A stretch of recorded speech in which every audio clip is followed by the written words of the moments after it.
Nah, yang hilang dari peradaban modern adalah Allah itu tidak begitu hadir di hati kita. Saya sering cerita di mana-mana, teks hadis itu sebenarnya berbunyi gini, ini hadis sahih. Mangka na yu'minu billahi wal yaumil akhir fal yukrim jarohu. Ada yang fal yukrim jarohu doifahu, ada yang fal yakul khairan aw yasmut. Siapa yang iman dengan Allah dan Rasul maka harus memuliakan tetangganya, memuliakan tamunya. Dulu itu ada seorang ulama dipanggil anak muda, dibully terus sekarang. Wahai kiai, datang ke rumah saya. Datang kiai itu. Setelah sampai ke rumah orang itu, silakan kiai kembali ke rumahnya. Saya tidak butuh kiai. Kiai itu dengan riang kembali. Setelah di rumah dipanggil lagi. Pak Yai, silakan datang ke rumah saya. Datang lagi. Ya senyum-senyum kiainya santai. Wah, nggak jadi butuh Pak Yai. Silakan kembali lagi. Sampai 3 kali. Oh itu kalau rektor digitukan marah itu. Dosen marah. Kiainya santai. Santai, senyum-senyum, rileks. Ketika ditanya, kenapa Pak Yai tidak tersinggung? Jawabannya unik. Anak muda, saya ini senang sekali nuruti perintah Allah, disuruh menghormati tetangga. Sehingga ketika Anda manggil, ya saya datang. Ketika Anda nyuruh pulang, ya saya pulang. Saya senang sekali nyenengkan tonggo. Dan itu perintah Allah, jadi tidak ada hubungannya dengan kamu. Wah, pemudanya nangis minta dimaafin. Kalau kita kan enggak, kita ini dosen, kiai, mungkin kita doktor, mungkin kita profesor. Tapi kita ini sering didikte oleh orang bodoh. Kalau orang bodoh itu jengkel, lo kita ya jengkel. Lo kamu jengkel, dijengkelkan orang bodoh itu namanya terdikte. Itu bodoh apa pinter? Wah itu tidak pinter sama sekali.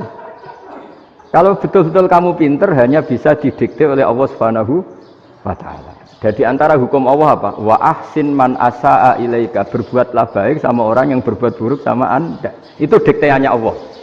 Kalau dikteannya orang-orang bodoh kayak dimangkel ben mangkel, terus kamu mangkel. Itu bodoh apa pinter? Nah, problem kita kekinian adalah wong pinter wong bodoh itu podo-podo bisa didikte oleh sekelilingnya.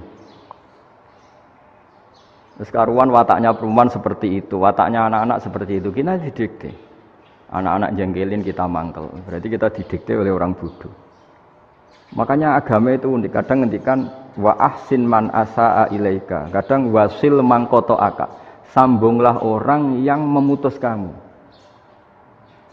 Karena dengan demikian kita hanya didikte oleh Allah Subhanahu wa Ta'ala, bukan didikte oleh hukum sosial. Cara Jawane nak ngapiki tangga sing apik akeh tunggale. Berbuat baik sama yang berbuat baik pada kita itu, mbok orang fasik ya seperti itu, maling ya seperti itu, sama. Tapi kalau berbuat baik sama orang yang berbuat jelek sama kamu itu baru luar biasa. Dan memang teksnya hadis wa ahsin man asa'a ilaika, berbuat baiklah sama orang berbuat buruk sama kamu. Jadi nggak boleh orang didikte.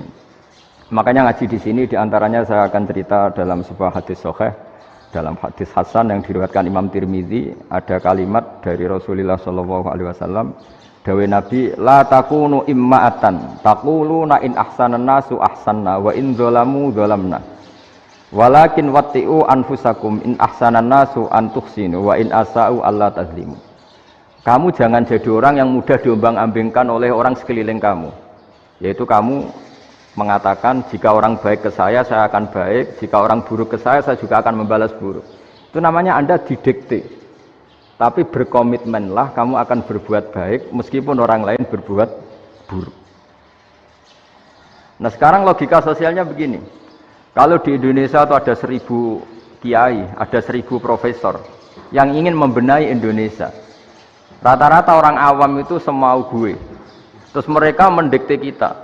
Perilakunya enggak simpatik, perilakunya jengkelin. Terus 1000 profesor ini ikut jengkel. Itu kira-kira jadi solusi apa goblok bareng ya? Sama 1000 kiai ini ikut jengkel, ini jadi solusi apa goblok bareng? Goblok bareng. Nah problem sekarang kita ini biasa didikte orang bodoh. Nah makanya ciri khas orang muslim itu kata Nabi, mangkana yu'minu billahi wal yaumil akhir. Jadi baik tetangga karena perintahnya Allah dan Rasul. Pentingnya apa? Bedanya karena berbuat baik ini perintahnya Allah, mbok tonggo rapik lah kita tetap apik karena perintahnya Allah dan Rasul. Begitu juga dengan hubungan dengan istri, dengan anak. Mbok bojomu lagi cerewet lah ya tetap apik. Karena dengan cara itu kita hanya tunduk kepada Allah dan Rasul. Tapi kalau kamu istri saya kalau baik ya saya baik, kalau ndak ya ndak. Berarti Anda didikte oleh perilakunya dia. Itu latihan ya kalau dalam bahasa pondok latihan jadi wali itu yang paling berat itu. Nabi itu kalau sama orang munafik itu sabarnya Masya Allah. Padahal Nabi perso kalau orang itu orang munafik. Karena dengan cara seperti itu, bahwa kebaikan Nabi pada seseorang itu atas perintahnya Allah dan Rasul, bukan atas nama servis. Kalau Nabi hanya baik kepada Abu Bakar, itu mungkin orang bilang, wis adune wong Abu Bakar baik sama Nabi.